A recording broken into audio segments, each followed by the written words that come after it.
Bonjour Antoine Nuis, Bonjour David. vous êtes directeur de Réforme et cette semaine dans Réforme, un numéro spécial pour les 80 ans. Ça marche toujours, la Bible dans une main, le journal dans l'autre? Alors on sait que les fondateurs de Réforme ont été assez marqués par la pensée du théologien Karl Barth. Et c'est effectivement une citation de Karl Barth qui recommandait aux jeunes théologiens d'avoir la Bible dans une main et le journal dans l'autre et de lire le journal à la lumière de la Bible. D'une certaine façon, en tant que directeur de Réforme, c'est un peu ma perspective. Disons, d'un côté, je suis bibliste, de l'autre côté, je suis un peu à l'écoute de qu'est-ce que l'actualité dit, et donc comment est-ce qu'on peut lire l'actualité à partir de la grille de lecture de la révélation biblique. Alors, je dis ça, ça paraît très, très ambitieux, et je mesure comment c'est une entreprise qui est difficile, et parce qu'il ne s'agit pas de récupérer la Bible, mais de laisser la Bible poser un éclairage sur l'actualité, mais c'est en tout cas l'ambition qui est la nôtre dans la petite équipe de Réforme. On trouve dans ce numéro spécial des 80 ans les différentes unes de Réforme, les grands événements politiques. On trouve même un portrait de son imprimeur en page de fin. Mais on trouve aussi un article du président de la République, Emmanuel Macron. Est-ce que le journal soutient le président de la République? Alors, que le journal ne soutient pas le président de la République. Mais, en fait, en 1995, Réforme avait fêté ses 50 ans.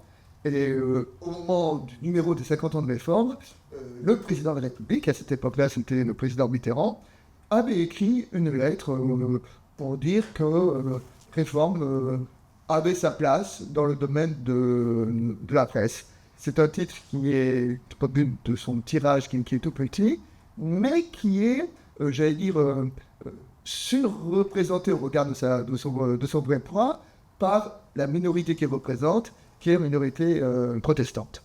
Et donc, puisque le président Mitterrand l'avait fait pour les 50 ans, on a interrogé l'Élysée en disant, est-ce que pour les 80 ans de Réforme, le président Macron ferait éventuellement une lettre, et il a accepté de le faire. Alors, ça ne veut pas dire que nous sommes macronistes, mais ça veut dire que nous vivons en République, que le président Macron est le président qui a été élu par les Français, et qu'en cela, on a le droit de critiquer tel ou tel élément de sa politique, mais on a aussi le devoir de le respecter. Et vous savez, la vieille tradition de l'Église, c'est la prière pour les autorités. Aujourd'hui, je crois qu'il n'y a pas de poste plus difficile en France que d'être président de la République. Et je pense qu'il a besoin de notre prière et de notre cœur, à la fois critique et bienveillant. Voilà, c'est un peu dans cette tension-là que nous voulons nous situer. Dans ce numéro spécial anniversaire des 80 ans de Réforme, on trouve le tout premier éditorial de Réforme également, au sortir de la Seconde Guerre mondiale. Quel est l'avenir de Réforme en 2025? Alors, c'était très étonnant parce que donc, quand on a remis le premier éditeur Réforme, qui était donc Albert Finney, qui avait été le premier vieil directeur, finalement, il donnait un peu l'orientation qu'il voulait donner à ce projet, à cette époque-là, Réforme premier numéro, donc c'était juste encore un projet. Et finalement, 80 ans après, moi je me retrouve assez bien dans la perspective qui me dessine. Alors, depuis 80 ans, le monde a changé. Je veux dire, en 1945, c'était à la sortie de la guerre. Il y a beaucoup de nouveaux titres de presse qui sont nés dans la perspective de la déclaration de la fin de la guerre. C'est de penser à un monde nouveau. Bon, c'était un monde nouveau en 1945. Aujourd'hui, nous sommes 80 ans plus tard. Le monde a changé. Et surtout, la presse a changé. Hein. La presse a changé. Et nous savons que la presse papier, aujourd'hui, sont des journaux très spécialisés, ne se portent pas très bien. Et Réforme est à la fois le journal de la toute petite minorité protestante, ce qui est à la fois une fragilité et une force. Une fragilité parce que, comme on dit une minorité, automatiquement on a un tirage qui est toujours assez limité parce qu'il y a peu de protestants, mais à la fois c'est une force parce que la communauté protestante soutient Réforme se reconnaît dans Réforme et pense que, oui, que, comment dire, le problème des minorités, c'est que on sait que si jamais on ne se bouge pas, on ne se bat pas, on peut disparaître.